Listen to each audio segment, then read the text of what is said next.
Olá, caros telespectadores da Rede TV. Começa mais um programa com ou sem gelo aqui. E hoje, para falar um pouco de varejo, falar um pouco de franchise, a gente trouxe um cardeal, uma eminência parda, uma das pessoas que acompanha essa trajetória há muitos anos de varejo. É uma pessoa respeitadíssima, além de ser uma ótima companhia e dos seres humanos mais agradáveis que eu conheço. Está aqui do meu lado, Adir. Que bom te ver. Você ficou impressionado, ficou até maior, né? Fiquei maior. Tô feliz. Não sou eu, um pouco não. Mas... Achei que era minha mãe falando. Não, mas tudo que eu falei é verdade. Você é um cara super carismático. Acho que todo mundo tem uma pessoa, meu pai. Se dá mal, o cara precisa fazer um esforço danado. Adir, olha para aquela câmera e fala. Quem é o Adir? Primeiro, estou muito feliz de estar aqui, muito honrado. Obrigado pelo convite. O Adir Ribeiro é um empreendedor que a vida formou e forjou, né? Pai da Amanda, pai do Arthur, esposo da Angélica, um apaixonado por conhecimento, um apaixonado por franchise, um apaixonado por varejo e empreendedorismo. E acho que o principal lema é vamos fazer acontecer. Acho que essa é um pouco da minha essência e tendo vivido uma experiência da infância com bastante desafios financeiros, o franchising entra na vida como um sentido de multiplicar prosperidade. Para mim esse é o sentido principal dessa conversa, dessa essência. Então, acho que esse sou eu, um eterno aprendiz aqui e muito feliz de estar aqui com você, Luiz. Adir, o que você aprendeu com o franchising? Eu aprendi com o franchising muitas coisas. Acho que primeiro o altruísmo dos fundadores das marcas franqueadoras.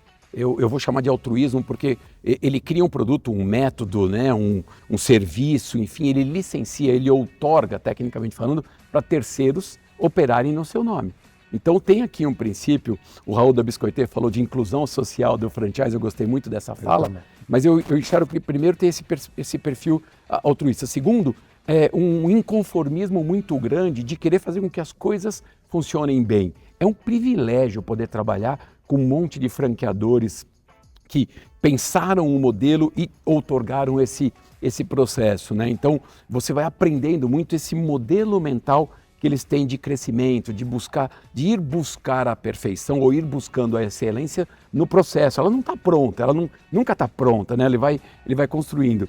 E você vai aprendendo que muitos comportamentos desses empreendedores, fundadores das marcas, podem inspirar muita gente, né? E a gente nunca deu tanta luz a esse tipo de coisa. E o principal do franchise que eu aprendi é permitir com que várias pessoas consigam ser empreendedoras, em geral, a Associação Brasileira de Franchise fala isso também, que o franchise é uma porta de entrada para o empreendedorismo e nós somos um país que tem muita competência, muito desejo, mas eu ainda acho que falta muito preparo para esse empreendedorismo. Então o franchise acho que ajuda, ensina muito e estimula, né, essa mola protagonista. Adir, você está há muitos anos nessa jornada. Você viu muita gente fracassar e muita gente se dar bem. Tem receita de sucesso? Eu não conheço a receita de sucesso. Eu digo que eu vivo no e do franchising há 32 anos, franchise e varejo, né? Uau. E a gente está aprendendo todos os dias. Claro que tem alguns elementos fundamentais. Primeiro é ter um modelo de negócio muito bem definido e atualizado. Eu acho que esse é o maior desafio do franchise e varejo atualmente. O modelo tem que estar atualizado, tem que estar alinhado com as tendências digitais, com o comportamento do consumidor, tem que estar muito em linha. Eu gosto de uma palavra em alemão, peço desculpa se a minha pronúncia estiver errada, mas o Zeitgeist, né, o espírito do tempo, o espírito do momento, essas marcas precisam estar sintonizadas com este momento. Então, os modelos de negócio precisam estar bastante atualizados, né? E o desenvolvimento do comportamento empreendedor dos franqueados me parece hoje o ponto-chave, quase que chave de sucesso das redes, porque a gente fez uma pesquisa, a Praxis Business, que é a empresa que eu sou CEO e fundador, que é a consultoria, junto com o Grupo MD, do Denis Santini, que é uma pesquisa chamada Franchising Frame. Ela é feita só com franqueadores. A última, em 2024, a 7ª edição, participaram 132 franqueadoras. Só quem responde são executivos de franqueadoras. Esta pesquisa não é para franqueados, a gente tem outra para franqueados, que é fundamentalmente importante ouvir essa perspectiva. Então aqui eu estou pegando metade do ecossistema para olhar. E a gente pergunta para esses executivos, por que fecham franquias na sua rede? 132 executivos, fundadores, enfim, com uma média de 250 unidades por franqueadora, que é um número altíssimo. Legal. A média do franchise brasileiro é 60 unidades por rede, 60 em média. Então 250 é um número 4 vezes maior. E aí, pela 7ª edição seguida, o que fecha, o motivo citado que fecha é falta de comportamento empreendedor, falta de protagonismo, falta de fazer acontecer. 63% das respostas. Em segundo lugar, aparece condições econômicas, financeiras, enfim, que isso, desde que o mundo é mundo, ou desde que o Brasil é Brasil, temos desafios econômicos. Alguns tempos mais, outros menos. Então, veja, a falta de comportamento empreendedor na perspectiva dos franqueadores. E aí a pergunta, Luiz, que fica é, o que as franqueadoras de excelência estão fazendo para ensinar esse empreendedorismo? Porque, e eu posso trazer a minha jornada pessoal como referência, porque não que seja a melhor referência, mas é a minha própria referência, que sempre tive muito receio de empreender. Talvez por ter passado alguns desafios financeiros na infância, faltou muito dinheiro em casa, sobrou muito valor, muita educação, muita regra, né? Filho de uma mãe italiana, cheia de princípios. Cheia de princípios. Eu brinco que se eu pensei em fazer alguma coisa errada na adolescência, já vi a imagem da minha mãe assim. Gigante, gigante. Gigante, a mamãe. Eu já desistia, maquei. Maquei. E vou decepcioná-la, né? Então, esse conceito do caramba, eu até agora estava tão empolgado com essa do franchise da preocupação do da empreendedor. preocupação do empreendedorismo, então. E aí eu tive em mente o seguinte, Luiz, caramba, eu preciso ter um emprego com uma renda fixa garantida, isso vai ser minha segurança. Eu jamais imaginei que eu poderia ter capacidade de empreender até o momento que eu comecei a empreender. Por que eu estou trazendo isso? Porque eu acho que vale para a nossa audiência sempre refletir sobre o seu ponto de partida. Eu estou tentando trazer meu ponto de partida porque várias decisões que você vai tomar na sua jornada tem muito a ver com esta referência que você criou. Então, como eu vivi um ambiente de restrição financeira, falei, putz, eu não quero mais sentir este sabor, sentir esse gosto. E demorei algum tempo para entender que eu tinha dentro de mim um comportamento empreendedor, claro, precisava desenvolver, como continuo precisando desenvolver, habilidades empreendedoras. Estou tentando fazer um link da minha jornada com o empreendedorismo com a própria formação do empreendedor. Com a própria formação do empreendedor. Então, assim, eu hoje empreendo há 16 anos e falo assim, poxa, por que eu não empreendi antes? Qual é o insight que eu tive nessa jornada? Que quando você está nessa jornada empreendedora, você descobre um monte de competências que você não fazia a mínima ideia que você tinha, né? Então, a gente precisa botar um olhar nisso para colocar em desenvolvimento esse processo. E ainda há uma certa ilusão na cabeça de uma parte dos futuros investidores de que a franquia vem tudo pronto, você é um franqueador, você sabe disso, e vem tudo pronto, né? Vem o mix de produto, vem a forma do ponto de venda, vem um projeto arquitetônico, vem um manual, vem uma série de coisas, os métodos de atender, de abordar cliente, enfim, e já te contei, e quando eu passo por alguma das suas lojas e sou bem atendido, eu mando para você os vídeos, sempre, você sabe disso, sempre. E tem aulas, e tem lugares que dão aula para a gente, né? Então, a gente acha que tudo isso não precisa ter esse comportamento empreendedor. Aliás, eu gosto de uma definição da Endeavor, onde eu sou mentor e é uma ONG que estimula o empreendedorismo, e que não é nova, mas eu acho que é importante. Empreendedor tem dor no nome. E nem todo mundo está disposto a correr esse risco, né? E aí o gringo, o americano, o inglês diz que no pain, no gain, né? Sem dor, não tem ganho. E aí eu fecho, Luiz. Eu estava fazendo uma palestra na rede CNA de 45 anos, né? Acho que era a 3ª ou 4ª palestra que eu fazia na convenção. E eu falei que o empreendedor tem Manda dor. um beijo pro Décio lá. Décio, você é um querido, grande, Beijo, excelência em franchise, hein? E o time dele é sensacional. E aí eu fazendo a palestra para os seus franqueados, falei do empreendedor tem dor, e aí um franqueado, é uma pena que eu não me recordo o nome dele, ele é um pouco mais de 70 anos, é um triatleta. Valdir, a dor do empreendedor, a dor é inevitável, o sofrimento é opcional. Eu gostei dessa leitura, né? Não é uma expressão nova, mas eu acho que é muito contextual. Então, voltando à questão original, Luiz, este comportamento empreendedor, a gente precisa olhar com carinho, porque o modelo vem pronto sim, mas este protagonismo precisa ser mais estimulado, ensinado, praticado para a gente gerar mais performance. Pegando seu gancho, eu sempre tive uma dúvida. O cara montou um boticário e está dando aula. Esse mesmo cara montou uma Copenhague, está indo bem. O franqueado, você está falando. Franqueado. É um cara que, se pegar uma franquia da Arezzo, vou pegar uma Vivara, ele é um empreendedor que o que ele cair na mão, a forma com que ele gere, funciona para todos, ou Ou existe empreendedor de cosmético, empreendedor de chocolate, empreendedor... Como que é isso? O empreendedor se sobressai as características do setor ou o setor é predominante as características... Pessoal, tem a mínima ideia, estou te perguntando aqui. Eu também estou pensando na tua questão, não sei responder, mas vou trazer alguns insights para você. Eu acho que esse é o fenômeno do multifranqueado, que o mercado americano já estuda há muitos anos. Aliás, lá tem uma convenção que chama-se Multi-Unit Franchising Conference, eu conheci em 2017. Acontece em Las Vegas todos os anos. Aí hoje no Brasil já tem dois grupos, o grupo da BF, o grupo da Community, que levam multifranqueados para lá. Multifranqueados são caras que operam mais de uma unidade ou da mesma marca ou de várias marcas. No mercado americano tem um fenômeno muito interessante, que eles operam marcas concorrentes do segmento. Aqui no Brasil isso não é tão aceito, não é comum. Então acho que essa é uma informação. Lá tem multifranqueados com 800, 900 operações.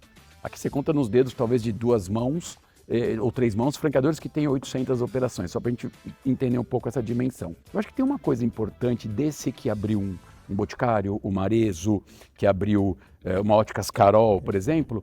Eu acho que tem uma característica muito boa que é entender o funcionamento de franquias.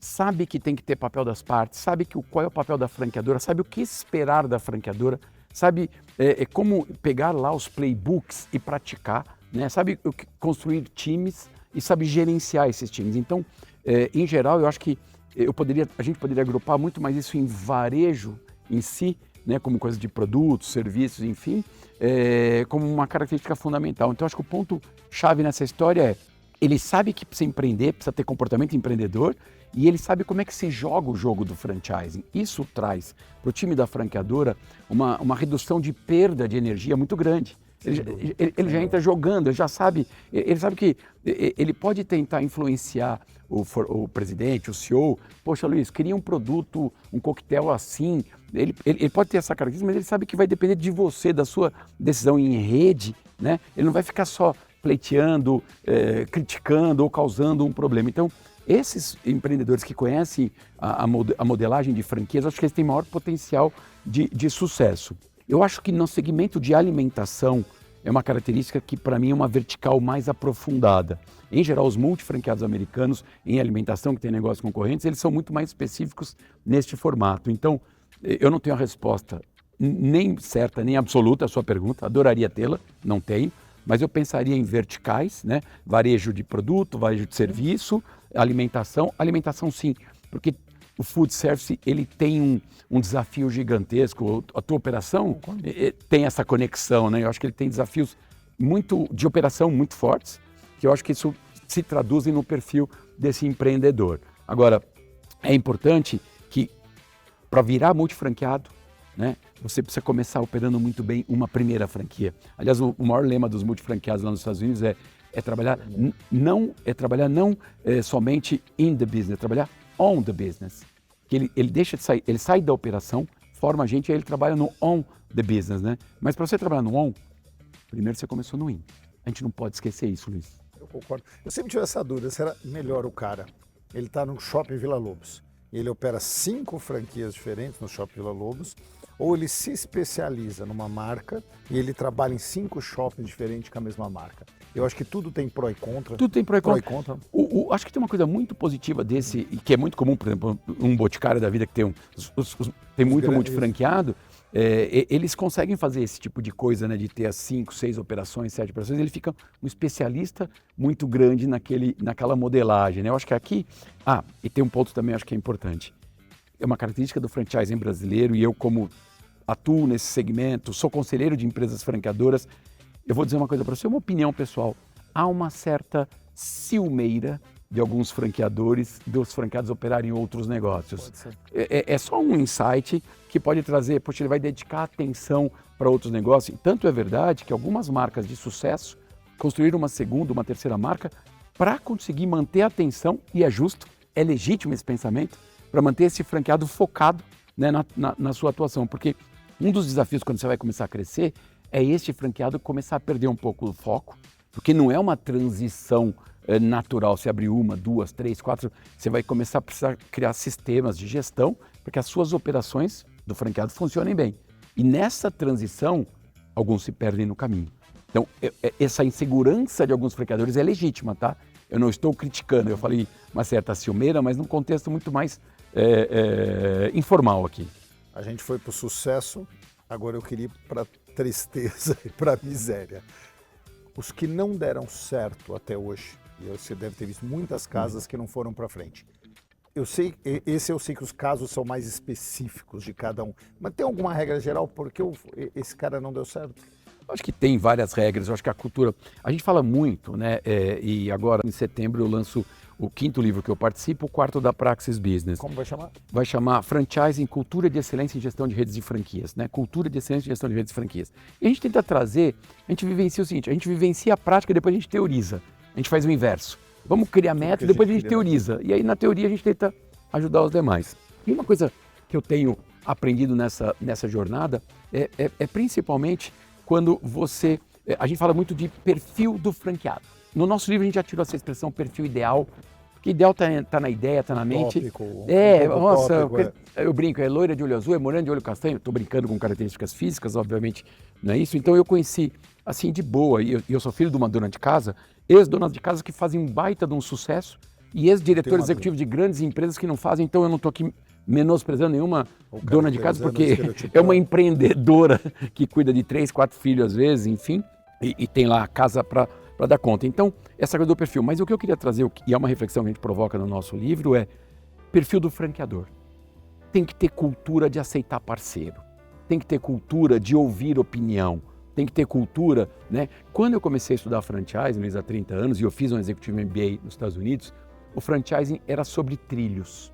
Eu me lembro de uma frase numa grande franqueadora americana, não vou citar o nome, que ele falava assim, nosso sistema é a prova de imbecis. Aquilo me chocou, década de 90, aquilo me incomodou, mas eu estava começando, então o sistema tem que ser a prova de imbecis.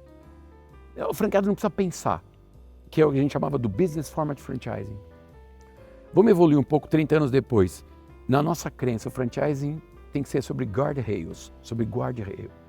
O guardrail ou guardrail são as métricas, os princípios, os valores, o propósito. Eu preciso, e ele vai se alargando à medida que há mais alinhamento, né? E o guardrail, ele é um pouco mais flexível do que somente o trilho. Ou seja, a nossa tese é que o franchise do futuro é aquele que vai ensinar o franqueado a pensar corretamente. Ele não vai precisar se alinhar. Claro que tem que ter contrato, tem que ter... Ninguém está discutindo isso. Mas ele não vai precisar pegar um playbook para ele concordar com aquilo. A gente vai precisar conseguir reduzir o nível de atrito que se tem hoje da franqueadora com o franqueado para convencê-lo. A gente vai precisar fazer convencimento, engajamento. Então, a gente tem que ficar sempre fortalecendo os porquês antes dos comos. Aliás, eu tenho um artigo que define isso. Os porquês antecedem os comos. Porque adultos só... Essa relação de atrito, desculpa te interromper. Imagina. Essa relação tensa ou de atrito, ela existe em todos e ora ela é bem frouxa, ora ela é um pouco mais extensa. Faz parte do franchise a relação tensa do franqueado e franqueador? Faz muito parte, essa é uma relação muito paradoxal, complexa, e por isso que eu estava dizendo que a cultura do franqueador, que eu acho que está na hora da gente falar do franchise muito mais do perfil do franqueador do que do franqueado, primeiro.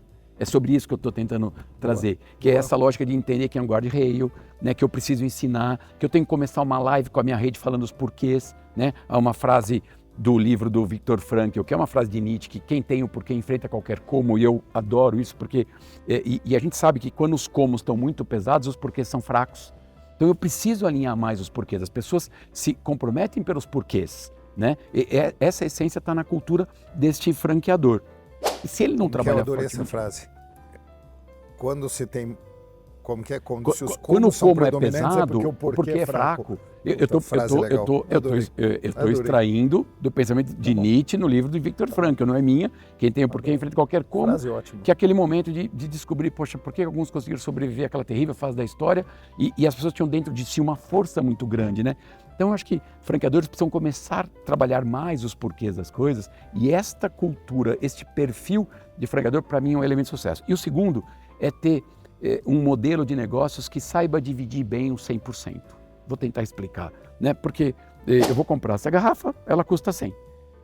Como é que a gente divide esses 100? 7, 8, 10, 12 vai para o governo. Depende lá o modelo tributário, vai para o governo. 5% de royalty, se é 5, vai para a franqueadora. 2 de marketing, tá. E aí ele comprou por 50, vendeu por 100, foi um markup de 2, quer dizer, como é que a gente divide esse 100%? E o que eu tenho visto, aliás, hoje de manhã estava numa grande franqueadora com mais de 1.000 lojas, fazendo uma reunião comercial, e eles contaram que as primeiras 10 lojas, eles abriram, tem 1.100 lojas hoje, as primeiras 10 lojas eles abriram e não estava rendendo. Era uma indústria que foi para o varejo. E aí, acho que é uma história bem interessante. Essas 10 lojas, eles descobriram que não estavam vendendo bem. E aí o que eles fizeram? Foram tentar entender, né? E começaram a estudar os modelos de consumo desse produto. E descobriram que se eles baixassem em 30% o preço daquele produto, que era a proposta de valor que eles tinham idealizado, mas chegaram com um preço maior, poderiam ter sucesso. E aí esse franqueador muito inteligente, que era o industrial que estava pensando em entrar no varejo, falou assim, vamos baixar em 2 lojas das 10, fazer um teste. Dobrou o faturamento, melhorou a lucratividade, né? Teve muito estudo, teve muita discussão, mas o que foi chave? Ele redividiu 100%. Então ele baixou o valor dele, a margem dele da indústria, ele baixou a margem do franqueado, ele foi cortando o 100%. Eu brinco que o 100% é o limite, né, Luiz? É claro que para cada negócio tem uma série de particularidades, tributos, substituição, enfim. Mas eu acho que esse é um ensinamento muito grande, que aquilo foi decisivo. E aí quando você vai conversar com esse franqueador, ele tem um interesse legítimo no desenvolvimento da rede, perfil de franqueador, né? Ele tem um interesse, ele tem uma proximidade tão grande com essa rede, claro, ele tem um coração gigante, mas também tem um racional muito forte para poder apoiar. Quando você vai conversar, você vai ver que o interesse dele genuíno é fazer com que esses franqueados se tornem prósperos, né? Então eu acho que aqui teve um aprendizado grande que foi decisivo. E vou dar mais um exemplo, que é um exemplo ruim que você me pediu e eu gosto de contar. E quando é ruim, eu não gosto de contar com quem foi, porque eu acho que pedagogicamente o que é bom vamos divulgar. O que é ruim eu já falei pro cliente, eu já falei pessoalmente. É como a minha empresa está cheia de deficiências também, eu preferia que me falassem do que expusessem assim. Enfim, então, há alguns anos a gente estava num projeto que eu fazia parte como consultoria, eu ajudava no processo de expansão dessa rede, da implantação, que significa vender uma franquia para alguém, e aí comprou a franquia, assinou os contratos, circular, etc. Ele vai passar por um treinamento. E na primeira semana de treinamento, essa franqueadora propunha para este franqueado, estava tudo documentado, que ele tinha que comprar os produtos da própria franqueadora, ela era uma fornecedora, e ele tinha que comprar alguns produtos aleatórios do mercado, não tinha um fornecedor homologado. Então, sei lá, tinha que comprar vaso, tinha que comprar luz, algumas coisas assim não eram homologadas, e aí esse franqueador, ele obrigava o franqueado a comprar dele. Ele comprava e revendia. Esse franqueador. Na primeira semana de vida desse franqueado, ele chegou com o kit de compra e esse produto, eu me lembro até hoje, custava na mão da franqueadora R$ 189. E ele achou no Walmart, na época, por R$ 19. Quase 10% a menos. Vou repetir. Ele tinha comprado da franqueadora por 189 e ele achou pelo Walmart por 19. Então, ele está começando uma relação com a franqueadora. Qual é o sentimento que ele tem dessa franquia? E ele chegou com o folheto, isso tem mais de 20 anos, tá? Então, tinha folheto, era um outro mundo, né? Hoje talvez tudo bem, ok, ele ia chegar, a ferramenta ia mudar, mas o problema é o mesmo. Não sei se eu estou conseguindo me fazer claro. Conflito de canal. Eu acho que eu não me expressei bem, não é um conflito de canal, é assim, a franqueadora falou assim, você tem que comprar de mim. A franqueadora comprava e revendia e colocava uma margem gigantesca. Tá. Como é o sentimento desse franqueado entrando numa rede dessa? Né? Eu escrevi uma frase nessa época que é assim, aonde há confiança, há tolerância. Uma rede que começa desse jeito, o nível de confiança é 0. E aí, qualquer errinho teu franqueador, tá vendo? São sacana. Tá? O cara queria me cobrar 189 no produto que eu achava por 19 no mercado e era o mesmo produto. Aonde há confiança, há tolerância. O Arthur Grimble, que teve aqui, que é um monstro do franchise, ele, o Miguel, gigante. Eles têm uma frase sensacional, que também está no nosso livro. O ar que o franqueador respira entra pelas narinas do franqueado. Eu ouvi com ele. O ar que o franqueador respira entra pelas narinas do franqueado. E aí, veja, então, tentando me fazer claro, eu começo uma relação onde eu compro por 189, negócio que eu podia pagar 19, estou com a sensação que eu estou sendo lesado. Aí isso acabou a confiança, acabou tudo. Vai ser difícil. Então as relações são conflitantes, mas às vezes tem motivos para isso. E aí fecho. E são essas passagens que a vida nos proporciona que eu olho para cima e falo obrigado. Eu fui contratado por uma multifranqueada do Boticário, Maria das Graças. eu dei muito treinamento, né, com o tempo que eu conseguia entrar em sala de aula, e eu tenho muito orgulho disso, dei muito treinamento para os franqueados do Boticário. É o nosso maior cliente, ficou sendo o maior cliente por muitos e muitos anos na nossa carteira. Hoje figura entre os 10 maiores da nossa história de 16 anos. E aí, essa Maria das Graças, vários multifranqueados me contrataram. Aliás, preciso dar um nome aqui, Eric Cavalieri, de São Paulo, foi o primeiro multifranqueado que me contratou. Eu sempre tive produto para a franqueadora. Foi o primeiro, eu falei, Eric, eu não atendo franqueado, Adir, você não tem, eu quero você. Né? Ele com o Carlos Pusch, que era lá de Indaiatuba, que é de Indaiatuba. Enfim, aí fui contratado pela Maria das Graças, Piauí. Um estado que tem um desafio econômico, pelos indicadores que a gente ouve, eu não estou aqui, tem um desafio maior. E ela fica no interior do Piauí, acho que 270 quilômetros de Teresina. E eu cheguei no aeroporto de Teresina, eu amo fazer isso, tá? Que fique claro, eu amo fazer isso. Maria das Graças, aí ela tinha um motorista, um Corolla zerinho me buscando, tinha um maquiador profissional do Boticário que também, ela ia fazer um evento na cidade dela, que eu acho que é Floriano, no Piauí. Floriano, eu conheço Floriano, por incrível que pareça. Floriano, Piauí, né? Então, ela ia fazer um evento e eu ia dar palestra no dia seguinte para todos os funcionários das lojas. Elas iam estar fechadas, eu ia dar uma palestra de motivação, enfim. E aí, na noite anterior, Luiz, eu chego na cidade, de novo, não tinha tantos impactos ainda das redes sociais, isso é 2010, 11, alguma coisa assim.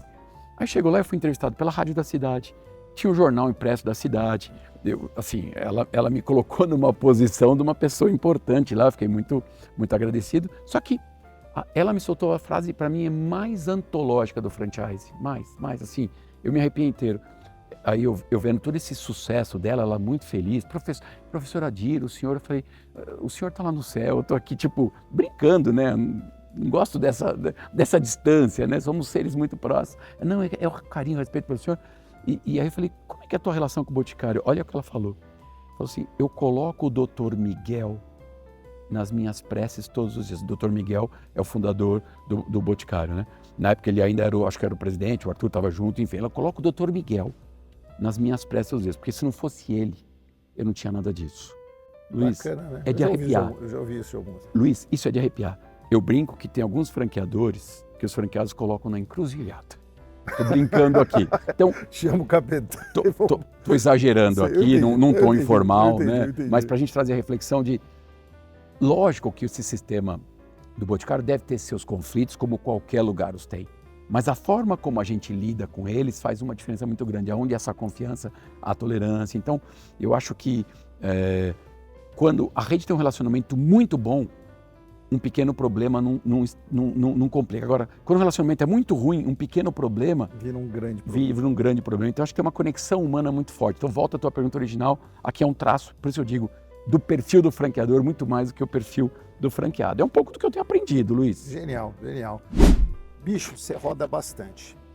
2025, tem alguns setores que estão voando e alguns setores que estão um pouco mais atrasadinhos com a situação econômica, com esses juros um pouco mais altos? Boa pergunta. Ou é um ano difícil para todos? É um ano difícil para todos. É um ano difícil para todos. Pode ser que eu... É um ano difícil para todos. Tem um conjunto de situações, né? A renda um pouco mais escassa, o endividamento, uma taxa de juros que está prejudicando a expansão, enfim.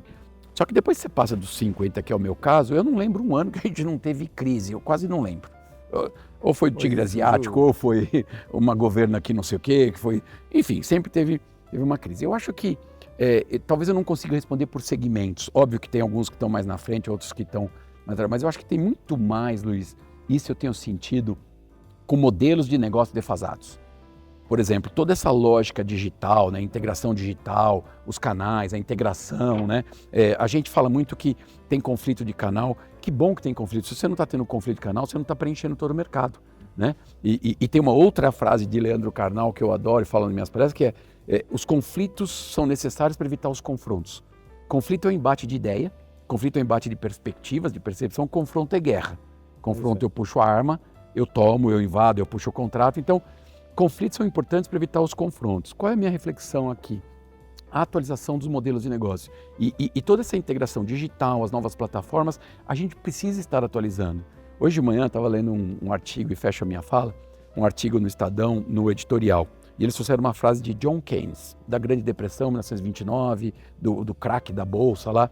Enfim, que ele falou assim, quando mudam os fatos, eu mudo de opinião. 100 anos. Quando mudam os fatos, eu mudo de opinião. Adir, qual é a reflexão? Os fatos estão mudando e muita gente não está mudando a opinião. E os fatos estão mudando muito rapidamente. Os convidados que você trouxe aqui falaram disso antes de mim aqui, que me sucederam, falaram muito disso, do lifelong learning, né, do aprendizado, da inteligência artificial e tudo que a gente está sendo impactado. Então, acho que modelos de negócio que estão mais antenados, né, estão sofrendo menos. Então, eu não respondi setores em si, mas eu estou muito mais trazendo para essa coisa da atualização das formas de consumo e preparar os franqueados para isso. Porque eles não têm essa competência instalada na sua essência. Você tocou uma palavra, eu estava pensando no finalzinho, mas ela já chegou, digital. O que o mundo das franquias muda com a transformação digital? Muda e muda muito, porque a origem do franchising, claro que tem modelos franqueadores hoje, jovens, modernos. Aliás, isso é um dado muito interessante, tem muito franqueador jovem de CEOs jovens, fundadores jovens. Eu acho isso... Você vê um maravilhoso fundador jovem, maravilhoso, o Maria Brasileira. O Felipe Buranello e o Edu. Genial, muito bem, crescendo, fazer uma história linda. Genial. Beijo, viu, Felipe? Felipe, beijo. E eu fiz parte do conselho dele temporário por 6 meses. E ele e o Edu Pirret, que era o sócio dele, há 10 anos, você já via um DNA. Que eu falava assim, gente, que bom o futuro do franchising, assim. E tem vários, né? Nessa situação. Então, tem gente que já nasceu com modelos atualizados e os outros não são. E o franchising sempre foi em escola física, em loja física, em escritório físico, em clínica. Clínica tem que ser física. Então, eu acho que essa atualização aqui tem um peso muito grande. E aí o digital entra para trazer umas transformações. Acho que tem uma coisa que a gente precisa ter mais consciência. Cliente não vê canal, cliente vê marca. Né? Se o teu canal é um distribuidor que faz a entrega, o cliente está vendo a marca. E é papel nosso, enquanto indústria, enquanto sede franqueadora, desenvolver esses mecanismos. Né? Até porque a jornada ela não é mais linear há muito tempo. Né? Então ela tem toda a integração digital, ele vê num lugar, ele acessa em outro, ele compra de madrugada num aplicativo. A gente precisa criar um modelo, e esse é um dos grandes desafios há tempos, que é equalizar essa distribuição do 100%. Então se compra na internet, retira na loja, ele fica com 20%, fica com 10%. Não, então se vendeu do estoque dele, ele ganha tanto. Essas inteligências precisam ser feitas. E uma coisa que nós descobrimos recentemente, a gente tem um programa chamado Franqueado de Alta Performance, um programa de capacitação que várias marcas contratam e a gente ajuda, ou a nossa pretensão é ajudar a transformar o franqueado em empresário, em empreendedor. Essa é um pouco da nossa contribuição à franqueadora. E a gente sempre falou de hard skills, competências técnicas. Então, aprender a fazer um DRE, um fluxo de caixa, um marketing, isso é competência técnica. Aí o mundo evoluiu muito nos últimos anos para um termo novo, as essential skills, que o presidente da HSM falou aqui nessa cadeira também, ou as human skills, né, que são as soft skills, são as competências socioemocionais, de comportamento, etc. Que é autoconhecimento, resiliência, protagonismo, enfim. Então, hard skills e soft skills, está faltando uma, que a gente está trabalhando fortemente agora nos nossos programas, que são as digital skills, que é eu aprender a mexer no aplicativo. Né? Eu preparar a minha operação para tentar aceitar um iFood, entrar nos pedidos, para mexer no algoritmo, para me colocar numa posição boa, para ter um sistema de CRM para participar, porque às vezes a franqueadora lança uma campanha que precisa capturar os dados todos no celular, num QR Code, e aí a operação não está preparada. E esse Digital Skills tem a ver com a inteligência artificial, com dashboards, com plataformas de comunicação. Então, esta competência digital tem que ser trabalhada, não só a hard e a soft, que fundamentalmente importante, mas as digital skills. E isso também tem relação com a atualização dos modelos digitais de consumo, tá? Você sabe, é engraçado esse negócio de AI, né? Antes, brinde, vai. Brinde. Eu trouxe o Caju Amigo para homenagem à sua esposa. A minha esposa, tá? Angélica, ama. Adoro. Ama. Obrigado a PTK Spirits por dividir esse momento com a gente aqui, viu? Digita lá, www.aptkspirits.com e veja as maravilhas que esse povo cria. Acabaram de lançar um penicilin, água na boca. Adir, eu tive muita dificuldade. O AI, para mim, eu acho que quando você vai ficando mais velho, tô cruzando 50 também, eu olhava aquele AI, sabe, meio ajuda, não ajuda. E aí eu peguei a Adriana e falei, quer saber, nós temos que ficar craque nisso. Craque. Eu acho que ele nunca vai ficar muito bom, porque ele realmente, a capacidade de renovação dele é um negócio surreal, e a capacidade de ferramentas que aparece por dia é exponencial. É exponencial, né? Todo dia. Eu lembro quando a gente começou, tinha um AI que chamava Gama, que fazia vídeo. Ele fazia vídeo de 2 segundos. E a gente achava o máximo, agora eu faço vídeo só digitando. O Gama faz PPT também, né? Já evoluiu, tem um quarto aí que eles já estão lançando, que já está fazendo vídeo de 3 minutos, 4 minutos, aí tem um outro na frente, impressionante. Ele lançou agora chamado Jerry, que a gente treina, é um cidadão chamado Jerry, em homenagem a Jeremy Thomas, que é o primeiro mixologista do mundo. Uau. Que você entra e pergunta, Jeremy, Negroni combina com que música? Jeremy, como que eu faço o Negroni? Jeremy, eu tenho um limão na minha casa e um gin. O que você me sugere? Eu juro para você, você não tem ideia do alcance daquilo, da facilidade. Vem de WhatsApp, você conversa que nem... Impressionante assim como você já sente essa turma trazendo o AI para o dia a dia, você sente já a turminha já colocando... Já passou da hora. A gente está estudando muito. Eu acho que eu tenho ouvido muitos especialistas, por exemplo, agora, no mês que vem, eu vou fazer, como conselheiro que sou hoje de algumas marcas, em alguns conselhos, a gente está começando a ser impactado com isso. Eu vou fazer um curso no IBGC agora do IA nos conselhos, né? Mas a gente já criou dentro da Praxis Business, tem muito jovem, um comitê de inteligência artificial, óbvio, para a gente acelerar a produtividade, para a gente melhorar as nossas entregas, enfim. Então a gente está estudando, me sinto um semi-analfabeto ainda, né? Eu estou for dummies, assim, né? Mas, e aí um dos especialistas me falou o seguinte, eu já passei da fase do luto, agora eu já estou enfrentando e estudando. Então ela, obviamente, ela acelera chatbots, ela trabalha os processos, ela trabalha cadastros, ela trabalha os agentes autônomos, vão criar aí uma integração, vão criar uma facilitação de coisas muito, muito grande, né? Não dá para saber onde vai chegar. Agora, eu acho que tem um desafio enorme aqui que a gente não está falando um pouco, que é, por exemplo, eu posso chegar agora em qualquer uma dessas ferramentas, eu uso muito o notebook LM, quando eu vou fazer, a gente tem uma rede particular, quando eu vou fazer uma reunião de conselho, eu pego uma série de balanços, etc., coloco lá, ele me ajuda, coisas que eu demoraria um tempo, e eu sou um cara de muito... Eu consigo gerar muito insight quando o dado está bem trabalhado. Quando o dado não está bem trabalhado, como eu sou muito rápido em pensamento, às vezes eu me pergunto, então ele me ajuda na concentração, né?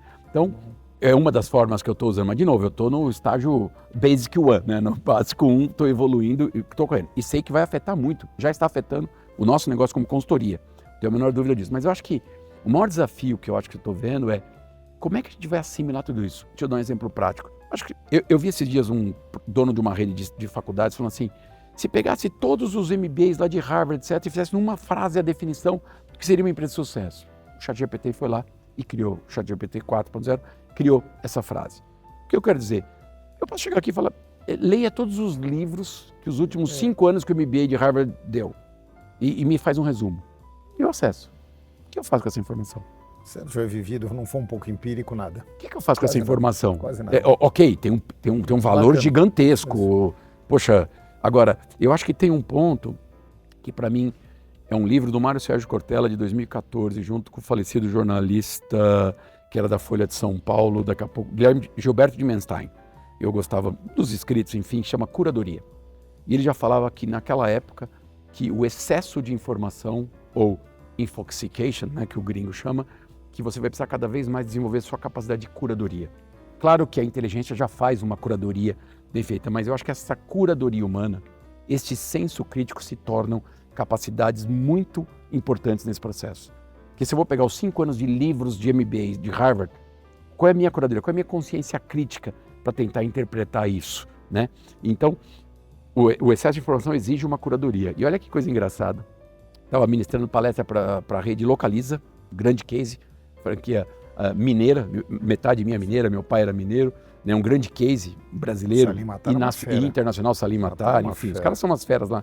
E aí a franqueada falou assim, Adir, ou você faz a curadoria, ou você vira filtro, ou você vira o ralo, né, o lixo. Assim, ou você faz o filtro, ou você vira o ralo. Olha que coisa interessante, porque aí vem um monte de coisa para você. Então você precisa fazer o filtro, né, fazer esta curadoria, que é esse senso crítico que essas ferramentas podem nos ajudar, Luiz. Você sabe que eu fiquei com uma curiosidade ferrada agora de fazer no ChatGPT. Quando acabar o programa eu vou fazer. Eu adoraria digitar no ChatGPT. Quero abrir uma franquia tenho 150 mil reais. O que você me recomenda? O que você me recomenda? Eu estou curioso. Eu não fiz também. Não, eu não fiz. Curioso assim, o que vai vir? Ou se ele vai perguntar, veja bem, quero ver seu perfil. Você já pesquisou sobre você? O que ele pensa sobre você? Eu fiz, por enquanto não. Eu fiz. E aí, foi legal? Foi muito legal. É? Foi muito legal. Foi muito legal. Eu não sei se ele sabia que era eu que estava perguntando, ele quis me agradar. Ô, meu, deixa eu fazer uma média com a Tem cara namorando, tem cara usando de psicólogo. Já como esse negócio já chegou num ponto. Mas eu quis para entender um pouco como é que as redes estavam me lendo, né? Adir, até inspirado nessa pergunta do ChatGPT. Eu sou uma pessoa, 42 anos, acabei o meu trabalho, agora eu quero empreender por conta própria, quero administrar melhor meu tempo, estou com essa fome de empreender. Quero escolher uma franquia. Por onde eu começo? Excelente pergunta. Eu acho que tem vários caminhos. Primeiro é pesquisa. Eu acho que a primeira coisa é explore seu autoconhecimento para entender do que você gosta e do que você não gosta. Eu acho que esse é o ponto de partida. Segundo, nunca tem uma opção somente. Na minha visão, tenha 2, 3 opções para você poder comparar, né? Seja acessando o site, Instagram, uma feira de franquias que acontece aqui em São Paulo em junho, todo ano no Brasil, em São Paulo, mas tem outros lugares que as feiras tem muitos franqueadores expondo de uma forma. Mas se acessou antes, compare 2 ou 3 oportunidades, né? Converse com os franqueadores, converse para ver se dá match, se dá fit, perfil cultural. Pô, vou conviver com esse franqueador, será que vai ser legal esse convívio? E o franqueador também está me avaliando como futuro franqueado, né? E depois, os livros de franquia dizem isso há anos e eu concordo. Vá falar com franqueados da rede, para ver como é que está o nível de satisfação, para ver como é que está o pulso da rede, né? Porque eles são você amanhã, né? Acho que isso é básico. Agora, e tenha muita clareza de que em franchising você tem que entender que 50% da responsabilidade é da franqueadora, marca, produto, sistema, visão de longo prazo, mix, posicionamento, tendência, zeitgeist, né? E 50% do franqueado, execução no ponto de venda, ir atrás de cliente, né? Liderar time, montar sistemas, fazer marketing, enfim, fazer distribuição. Então, ter clareza dos 2,50, que quando bem definidos, a soma dá 110, 120. Quando não bem definidos, a soma dá 60, 70, porque a sinergia, né, desse entrosamento deixa mais clareza. Porque às vezes tem muita expectativa aguardando do outro, né? Ótimo. E ter clareza que você vai tocar... Eu tenho amigos, ô Luiz, que me falam assim, Adir, eu queria comprar uma franquia. Eu digo, por quê? Eu falo isso em palestras, eu já fiz mais de 550 palestras com convenção de franqueados e eu conto esses casos porque são muito antológicos. Adir, eu quero comprar uma franquia. Eu falei, por quê? Porque eu tenho um chefe que é um imbecil, eu não quero mais ter chefe.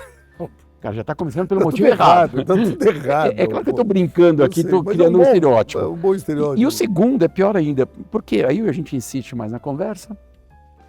Porque eu estou trabalhando muito, eu quero trabalhar menos.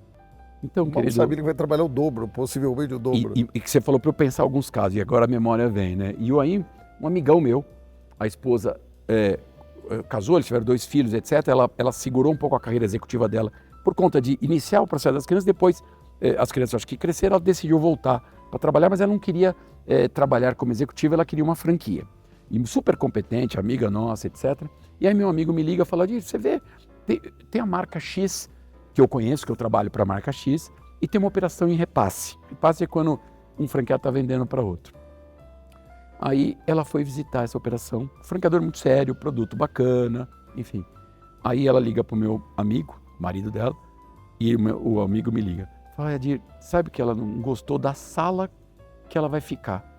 Eu falei, fala para ela desistir da ideia dessa operação. Porque outra coisa, isso.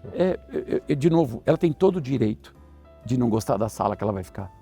Mas eu acho que você está com esse mindset, é melhor você não entrar no processo de franquia. Adir, eu posso complicar a tua vida um pouco? Poxa. Então vamos embora. Tá muito fácil, né? Eu vou te dar uma situação, você vai ter que falar uma das marcas que você conhece, que você gosta mais, e vai ter que vir uma ou duas, Bel. Tá. Loja que você chega, que você vê o melhor sorriso do mundo, que você fala, que hospitalidade deliciosa. A marca que mais vem à cabeça, que tem uma proposta de valor muito ajustada, é Nespresso. Tem os baristas, tem lá os especialistas de café. Com o sorriso é gostoso. Sorriso é gostoso, braço ambiente, aberto. Braço aberto, é um aconchego muito grande, há uma autenticidade muito grande. Aliás, um dos melhores livros de varejo que eu já li é a Autenticidade, de Gilmer e Pine. É um livro antigo, porém ainda atual.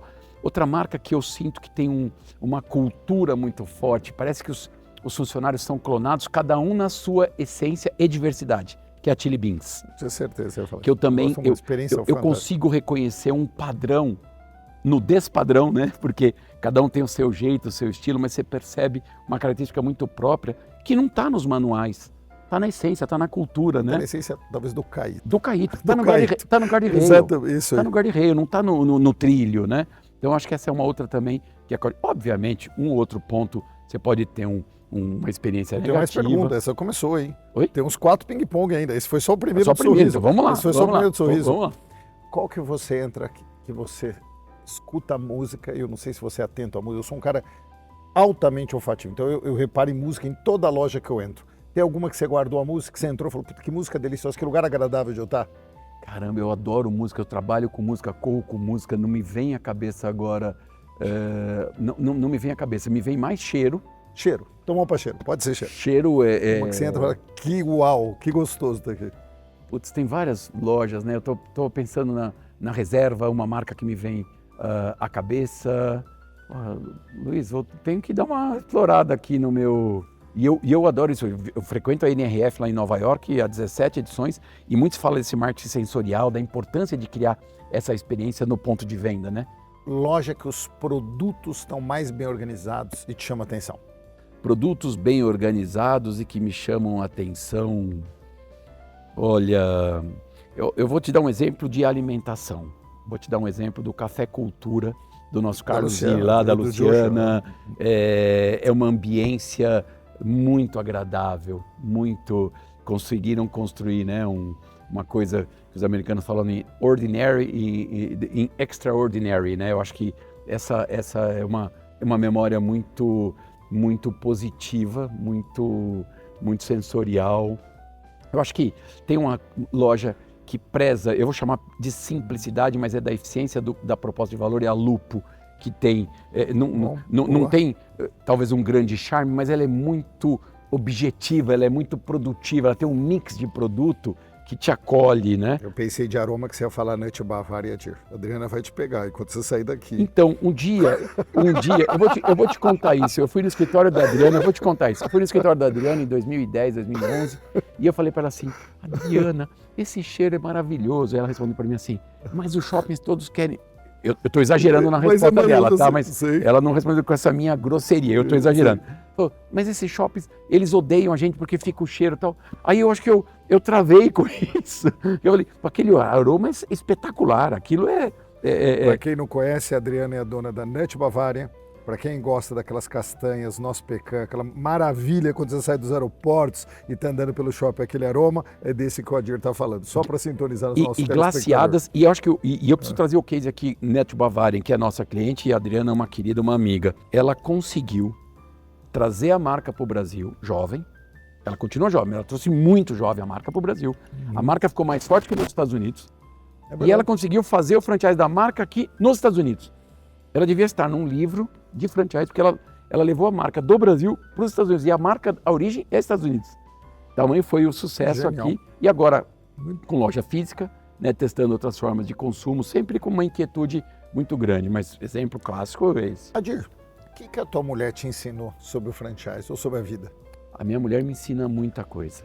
Me ensina muita coisa. Ela foi uma das primeiras a enxergar em mim um potencial empreendedor que talvez eu não visse.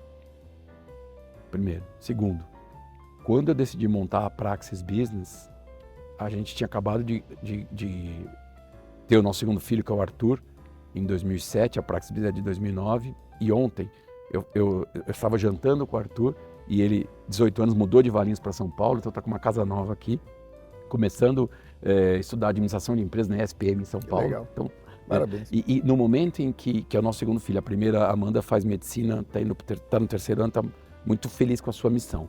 Mas a Angélica me ensinou, por exemplo, a minha esposa é uma das mulheres mais altruístas que eu conheço no planeta. Às vezes eu brinco que ela é Angélica Teresa de Calcutá, assim, tamanho, todos os problemas da família, ela que resolve, e ela é psicóloga, então ela se formou numa missão muito bonita. O consultório dela é cheio. Eu estou jantando com ela lá em Valinhos, veio os pais dos adolescentes que ela atende, poxa, doutora Angélica, obrigado pelo que você fez com a minha filha, eu acho isso lindo. E quando eu montei a Praxis Business, ela falou, vai, voa, que eu seguro aqui a família. Então isso é de uma grandeza, cara, eu vou segurar aqui, porque ela é profissional, toca, você vai enlouquecer, você está enlouquecido, viajar, não sei o quê. Então, assim, óbvio que eu tenho, acho que mais tempo de qualidade do que quantidade, principalmente no começo da empresa, né? Mas eu tinha uma segurança absurda de que isso, e esse elo familiar não é conversa, é muito forte para mim. Isso precisa estar muito bem estabilizado para minha cabeça estar com mais energia para fazer as coisas. Então, acho que aqui são 2 exemplos. E a mãe dela, a minha sogra, foi uma das que primeiro chegou para mim. Sogra não, a sua segunda mãe, Adir. Minha segunda mãe. E a Luzia eu posso falar com muito carinho, porque ela me faz muitas perguntas do tipo, não está na hora de você empreender? Eu olhava para ela e falava, como assim? E ela com a sabedoria dela, né? Enfim, então acho que essa é uma conexão, ela me ensinou muito sobre isso e para eu ter um pouquinho mais de leitura de cada um dos nossos filhos ou dos seres humanos que estão ao redor. Ela tem um filtro. Você tem uma capacidade boa. Eu sou um cara bastante acelerado, sabe, Luiz? Eu sou um cara que, se eu pudesse definir, eu brinco que nesta encarnação eu nasci sem paciência, né? Eu não vou nem tentar. Aí o Ronaldo Pereira, ex-presidente de Óticas Carol e ReHap, clientes nossos e amigo, fala disso, nessa vida você tem que desenvolver paciência e memória. Eu falei, para que memória? Memória para lembrar que tem que ter paciência. Então, essa leitura, eu acho que ela faz uma leitura muito boa da essência e característica dos meus filhos, por exemplo, que facilitam o meu trato com eles. Então, ela me dá um apoio que eu acho fundamental. Ou seja, me torna um ser humano melhor. Qual o filme da tua vida? A Sociedade dos Poetas Mortos, sem pensar. Genial. All Capital, My Capital. All Capital, My Capital. Aquilo é de arrepiar.